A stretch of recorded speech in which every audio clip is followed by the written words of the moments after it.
Today I am going to do a very interesting experiment of water. As we all know, any object whose weight is less than displaced water can float on the water, but the object whose weight is more than displaced water can sink in the water.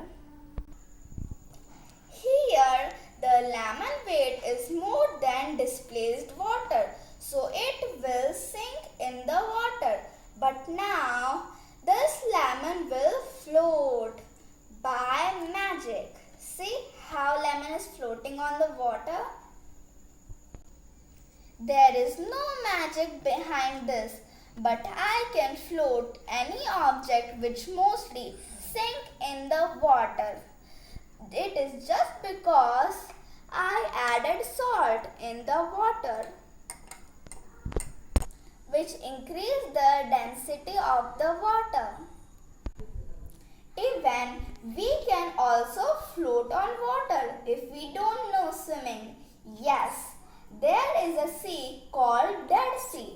In that sea water, no object can sink in the water. Thank you.